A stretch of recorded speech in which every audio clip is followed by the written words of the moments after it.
ज्येष्ठ नागरिकांना पेन्शन आणि त्यांना 15,000 रुपये कसले मिळणार। नमस्कार, ज्येष्ठ नागरिकांसाठी एक महत्त्वाची अपडेट आले आहेत। काय अपडेट आहे आणि ज्येष्ठ नागरिकांना पेन्शन आणि त्यांना 15,000 रुपये कसले मिळणार आहेत आणि ज्येष्ठ नागरिकांसाठी आणखी काय अपडेट आला आहेत राजपत्रकमध्ये, हे सर्व डिटेल आपण या व्हिडिओच्या माध्यमातून पाहणार आहोत। जास्त हा व्हिडिओ आपले ज्येष्ठ नागरिक असतील त्यांच्यापर्यंत हा व्हिडिओ शेअर करा, म्हणजे त्यांनाही काय अपडेट देण्यात आले आहे, राजपत्रामध्ये काय अपडेट देण्यात आले आहे ते सर्व सविस्तर त्यांच्यापर्यंत माहिती पोहोचणार आहेत। तुम्ही जर नवीन या चॅनलवरती आला असेल तर चॅनलला सबस्क्राईब करून घ्या। नमस्कार, मी राकेश कुमार। आज आपण ज्येष्ठ नागरिकांसाठी जे अपडेट आले आहेत, त्यांना जे पेन्शन मिळत होतं आणि त्यांना 15,000 रुपये कसले मिळणार आहेत आणि राजपत्रकमध्ये काय बदल करण्यात आले, कोणता नियम त्या ठिकाणी अपडेट करण्यात आला आहे, हे सविस्तर आपल्याला बघायचं आहे। चला तर आपण व्हिडिओ सुरू करूया। महाराष्ट्र विधानसभेत व महाराष्ट्र विधान परिषद सादर केलेले विधेयक आपल्याला महाराष्ट्र शासन आपल्याला बघायचं आहे। असाधारण भाग 5 तर बघा काय या ठिकाणी विधान परिषदमध्ये काय सादर केलेले आहेत आणि हे सर्व आपल्याला या गॅझेटमध्ये बघायचं आहे। तर या गॅझेटमध्ये महाराष्ट्र विधानमंडळ सचिवालय महाराष्ट्र विधानसभेत दिनांक 15 जुलै 2025 रोजी पूर्व स्थापनित करण्यात आलेले खालील विधेयक महाराष्ट्र विधानसभा नियम 116 अन्वये प्रसिद्ध करण्यात येत आहे। तर आपल्याला सन 2025चे विधानसभा विधेयक क्रमांक 72 महाराष्ट्र राज्यातील ज्येष्ठ नागरिकांना राज्य शासनातर्फे सेवा सुविधा इत्यादी देण्याबाबत विधेयक 2000 मध्ये या ठिकाणी देण्यात आला होता, तो आपल्याला या ठिकाणी डिटेलमध्ये बघायचा आहे।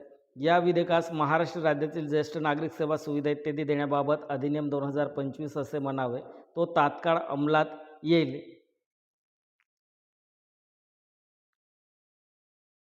तर बघा महाराष्ट्र शासन राजपत्र असाधारण भाग 5 जुलै 2025 आषाढी 24/1947 व शाखा इतर काही असेल तरी ज्येष्ठ नागरिक म्हणजे महाराष्ट्रातील ज्या व्यक्तीचे पुरुष अथवा महिला वय 65 वर्षे किंवा त्यापेक्षा अधिक वय आहे अशी व्यक्ती।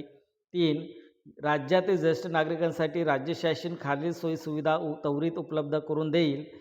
तर पहिलं ज्येष्ठ नागरिकांना आर्थिक सहाय्य म्हणून दरमहा 7,000 रुपये मानधन दिले जाणार आहेत। ज्येष्ठ नागरिक आजारी झाल्यास त्यास 5 लाख रुपये शासकीय निमशासकीय रुग्णालयात मोफत आरोग्य सेवा असेल। तर बघा ज्येष्ठ नागरिकांना आता अर्थसहाय्य 7,000 रुपये दिले जाणार मानधन, आणि जर आजारी पडल्यास शासकीय आणि निमशासकीय रुग्णालयामध्ये मोफत त्यांना 5 लाखापर्यंत त्यांचं या ठिकाणी मोफत ट्रीटमेंट होणार आहेत। ज्येष्ठ नागरिकांना दरवर्षी महाराष्ट्र दर्शनासाठी 15,000 रुपयेपर्यंत अनुदान दिला जातो। दिला जातो 15,000 रुपये। बघा ज्येष्ठ नागरिकांना दरवर्षी महाराष्ट्र दर्शनासाठी 15,000 रुपये दिले जातात।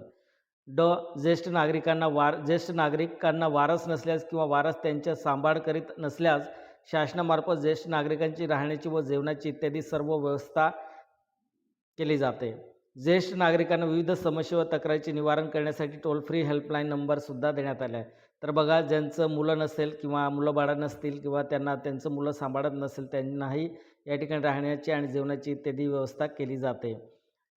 हे ज्येष्ठ नागरिकांसाठी आहे। जास्त आपले जे ज्येष्ठ नागरिक आहेत त्यांना नक्कीच हा व्हिडिओ शेअर करा, म्हणजे त्यांनाही हे सर्व माहिती मिळेल की आपल्याला काय काय मिळतं आणि गव्हर्नमेंटकडून आपल्याला योजनेमार्फत काय काय दिलं जातं हे सर्व त्यांना माहीत असेल तर 100% हे लाभ घेऊ शकणार। महाराष्ट्र शासन राजपत्र साधारण भाग 5 जुलै 15 2025 उद्देश व कारणे याचे निवेदन।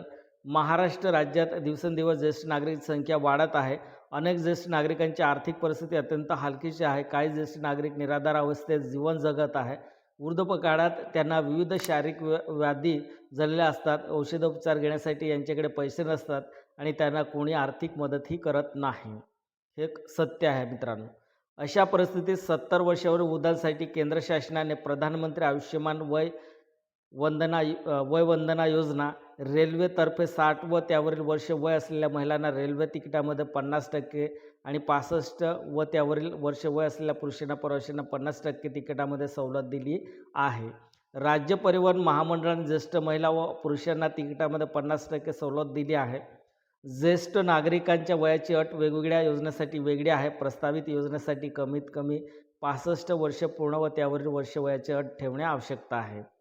केंद्र व राज्य शासनाने ज्येष्ठ नागरिकांसाठी आखलेल्या योजना अपुऱ्या आहेत. त्यामुळे शासनाने ज्येष्ठ नागरिकांना अधिक सोयी सवलती देण्यासाठी कायदेशीर तरतूद करणे हा विधेयकांचा मुख्य उद्देश आहे. म्हणून हे विधेयक प्रस्तावित करण्यात आले आहेत. तर बघा, आपले जे ज्येष्ठ नागरिक आहे, आजोबा पंजोबा जे असेल ते आपले वयोवृद्ध असेल त्यांना हा व्हिडिओ नक्की शेअर करा. बघा, आजची जनरेशन अशी आहे की कोणीच कोणाला मदत करत नाही.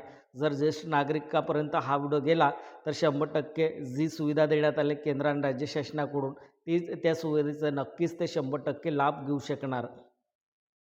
माहिती मिळाली तरच हे लाभ घेऊ शकणार. आणि नंतर आपल्याला शेवटचं काय आहे, विज्ञापन.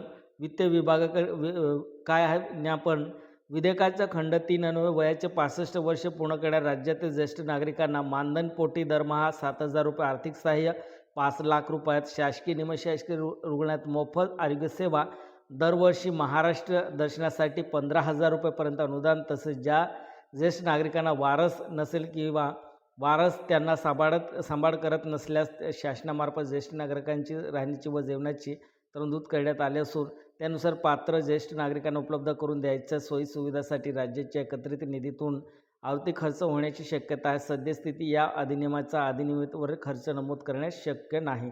तर आपल्याला जी योजना आहे त्या योजनेचं आपल्याला जे आपले आजोबा असतील किंवा निराधार व्यक्ती असतील त्यांना हे नक्कीच हा व्हिडिओ शेअर करा. म्हणजे या योजनेचा नक्कीच ते फायदा घेऊ शकणार. कारण 15,000 रुपये महाराष्ट्र दर्शनासाठी आणि मुलगा सांभाळत नसेल किंवा आपली स्वतःचं मुलं नसतील आणि त्यांना त्यांना किती 7,000 रुपये मानधन दिलं जाणार आहेत. आणि आपल्याला जर काही आजारी पडलो तर आपल्याला मोफत 5 लाखापर्यंत त्यांचं ट्रीटमेंटसुद्धा शासनामार्फत हे केलं जाणार आहे. ते एवढी सुविधा आहे ज्येष्ठ नागरिकांसाठी. मित्रांनो, खरंच आपल्या निराधार व्यक्तीपर्यंत माहिती पोचवायचं असेल तर 100% हा व्हिडिओ शेअर करा. आणि चॅनलवरती पहिल्यांदा आला असेल तर चॅनल सबस्क्राईब करून घ्या. म्हणजे वेळोवेळी मी अपडेट देत असतो. धन्यवाद.